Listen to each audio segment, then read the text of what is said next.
Assalamualaikum warahmatullahi wabarakatuh. Alhamdulillahirrabbilalamin, kita bisa bertemu kembali. Apa kabar kalian? Semoga dalam keadaan sehat walafiat.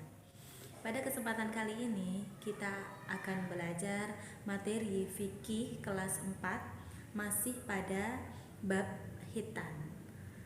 Tujuan pembelajaran kali ini yaitu setelah kalian belajar materi hitan ini, diharapkan yang pertama kalian bisa memahami ketentuan hitan, dan yang kedua kalian bisa mengkomunikasikan pengalaman melaksanakan hitan.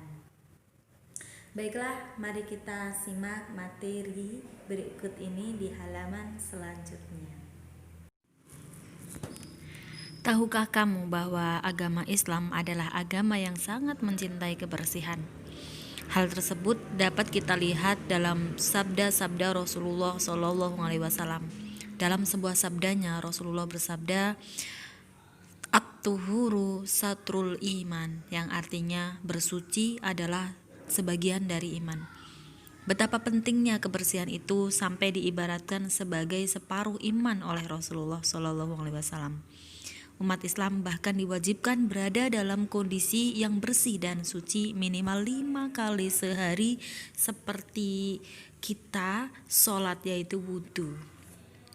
Kepedulian Islam terhadap kebersihan ini juga dapat kita lihat dari banyaknya syariat Islam yang tujuannya adalah untuk menjaga kebersihan.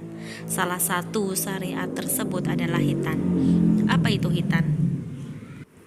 Dan apa hubungan hitan dengan menjaga kebersihan? Nah, jawabannya akan kita dapatkan pada pembahasan bab ini. Sejarah pensyariatan hitan.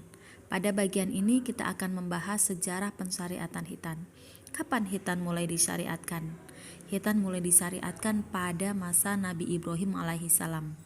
Kisah tentang hitan Nabi Ibrahim diriwayatkan dalam sebuah hadis yang berbunyi, "Wahtatana Ibrahimu alaihi salam wa huwa ibnu thamanina sanatan bil qudum," yang artinya Ibrahim alaihi salam telah berhitan dengan kapak sedangkan beliau berumur 80 tahun.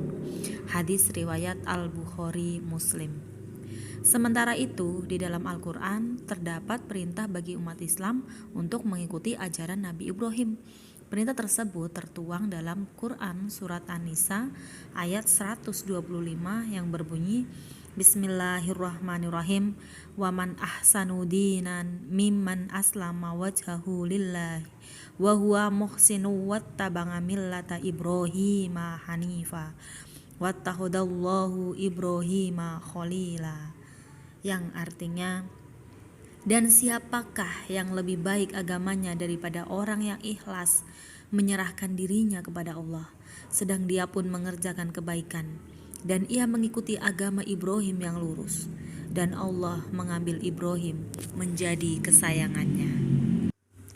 Dari ayat tadi, berarti melaksanakan syariat hitan merupakan salah satu bentuk ketundukan kita terhadap perintah Allah serta bentuk pelestarian syariat Nabi Ibrahim alaihissalam. Oleh karena itu, sebagai umat Islam, khususnya laki-laki, kita tidak boleh takut dengan syariat hitan. Karena sebagai umat Islam, tujuan utama hidup kita di dunia adalah untuk melaksanakan ketaatan kepada Allah Subhanahu wa Ta'ala. Pengertian hitan. Tahukah kamu apa yang dimaksud dengan hitan itu? Secara bahasa, hitan berasal dari kata khotana yang artinya memotong. Sedangkan menurut istilah, hitan berarti membuka atau memotong kulit atau kuluf yang menutupi ujung kemaluan laki-laki dengan tujuan agar bersih dari kotoran dan suci dari najis. Dalam menghitan disunahkan memotong hingga pangkal kuluf sehingga tidak tersisa kulit yang menggantung agar tidak ada lagi kotoran yang berkumpul di bawahnya. Tujuan hitan. Pada uraian sebelumnya kita telah memahami bahwa Allah memerintahkan manusia untuk berhitan, yaitu ada dalam surat An-Nisa ayat 125. Oleh karena itu, maka tujuan utama khitan yang pertama adalah sebagai bukti ketundukan kita terhadap perintah Allah Subhanahu wa taala. Tujuan khitan yang kedua adalah menjaga kebersihan badan. Dilihat dari sisi kebersihan, ternyata khitan adalah sebuah ibadah yang membantu kita menjaga kebersihan badan. Apa hubungannya khitan dengan kebersihan badan?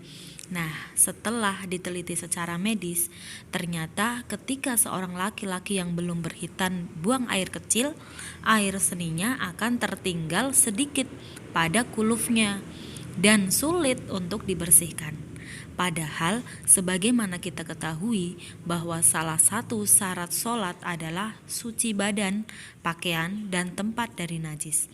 Artinya, jika seorang laki-laki yang belum berkhitan melaksanakan sholat, kemungkinan besar sholatnya tidak sah.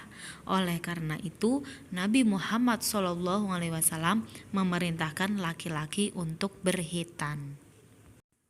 Tujuan khitan yang ketiga adalah menjaga kesehatan badan.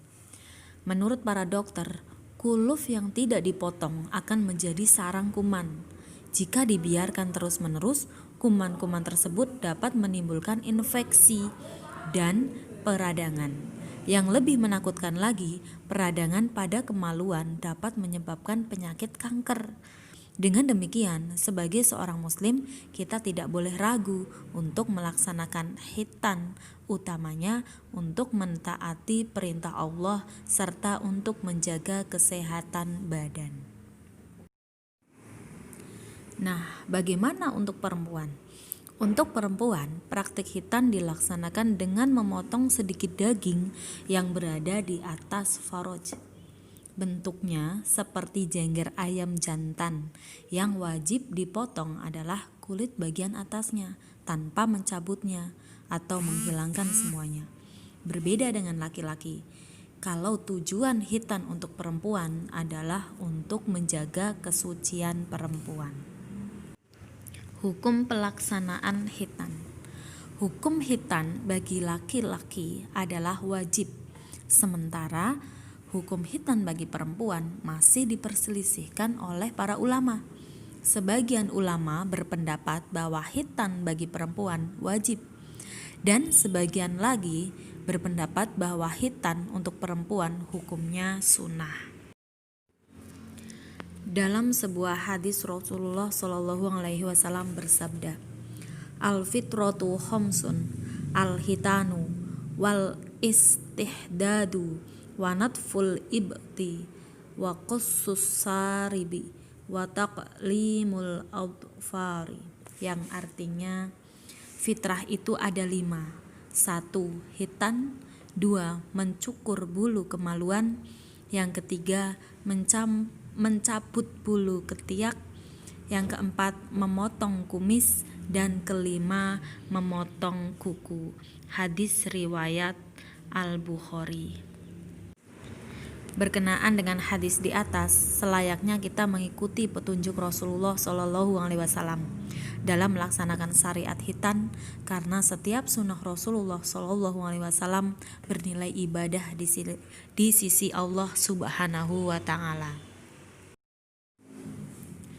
Secara syariat tidak ada ketentuan usia untuk pelaksanaan khitan. Para ulama membagi waktu pelaksanaan khitan menjadi 2, yaitu 1. Waktu mustahab, yaitu waktu sunnah, yaitu ketika anak berusia sebelum balik, yaitu sebelum diwajibkan untuk sholat. Kemudian yang kedua adalah waktu wajib, yaitu ketika anak laki-laki sudah balik. Jadi kalau sudah balik, sudah wajib dilaksanakan khitan. Karena pada saat balik itulah seorang anak mulai diwajibkan sholat.